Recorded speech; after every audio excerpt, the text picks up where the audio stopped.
Assalamualaikum warahmatullahi wabarakatuh. Perkenalkan, nama saya Diana Sagita, NPM 25210111038. Hai, kali ini saya akan membahas apa itu supply chain atau rantai pasok.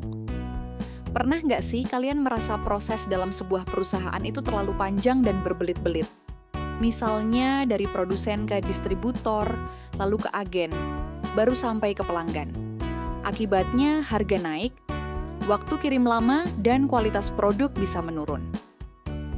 Nah, fenomena ini sering disebut sebagai mata rantai pasok yang tidak efisien. Sebenarnya, apa sih rantai pasok itu? Rantai pasok adalah sistem yang menghubungkan berbagai pihak mulai dari pemasok bahan baku, produsen, distributor, gudang, hingga konsumen akhir. Idealnya, rantai ini bekerja secara lancar, agar produk bisa cepat sampai ke tangan pembeli.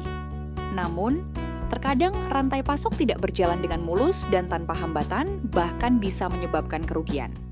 Padahal di era digital sekarang, semua ini harus bisa dipangkas agar lebih cepat dan hemat. Kita ambil kasus sebagai contoh. Saya ambil dari perusahaan Freshbox, sebuah startup pengiriman barang makanan segar dari petani langsung ke konsumen.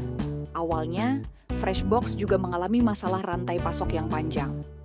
Produk harus melewati perantara, gudang pusat, hingga agen kota sebelum sampai ke pelanggan. Proses ini membuat harga naik sampai 30%, dan waktu pengiriman bisa mencapai 2 hari atau lebih. Solusinya adalah, yang diterapkan untuk mengatasi masalah ini, Freshbox melakukan pemangkasan rantai distribusi. Dengan cara yang pertama, menggunakan platform digital yang langsung menghubungkan petani dengan konsumen. Kedua, membentuk pusat logistik kecil di tiap daerah agar pengiriman lebih cepat. Ketiga, menggunakan data analitik sistem pesan otomatis, agar permintaan bisa diprediksi lebih akurat. Hasilnya, waktu pengiriman berkurang hingga 60%, harga stabil dan keuntungan petani meningkat. Analisis pasar TAM, SAM, dan SOM. Lalu bagaimana potensi pasar dari solusi ini?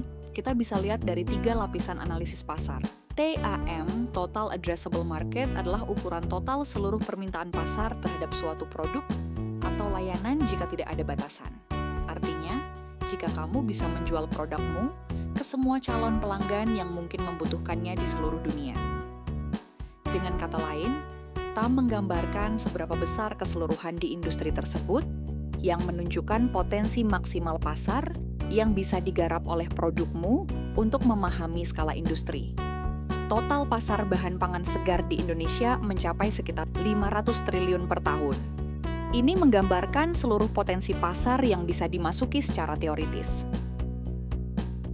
SM, Serviceable Available Market, adalah bagian dari TAM yang relevan dan bisa kamu layani berdasarkan model bisnismu, lokasi operasional, segmentasi pelanggan, kapasitas layanan teknologi, yang artinya SAM menunjukkan seberapa besar bagian pasar total yang secara realistis bisa dijangkau oleh produkmu, bukan semuanya.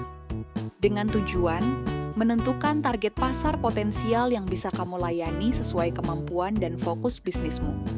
SAM menargetkan pasar bahan pangan segar yang diberi secara online di kota besar senilai sekitar 100 triliun per tahun.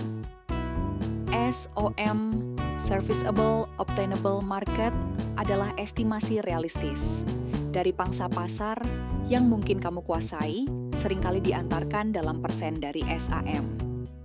Menunjukkan target realistis penjualan atau pertumbuhan yang dicapai oleh perusahaan dalam jangka waktu tertentu, misalnya 1-3 tahun. Dalam 3 tahun pertama, Freshbox menargetkan untuk menguasai 1% dari pasar tersebut, 1 triliun dengan fokus wilayah Jabodetabek. Jadi, pemangkasan mata rantai distribusi bukan hanya membuat proses lebih efisien, tapi juga membuka peluang pasar yang besar.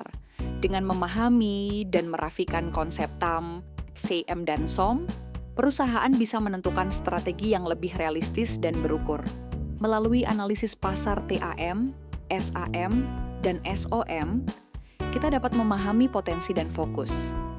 Dengan demikian, pemangkasan rantai pasok tidak hanya meningkatkan efisiensi dan keuntungan, tetapi juga membuka peluang besar dalam pasar digital.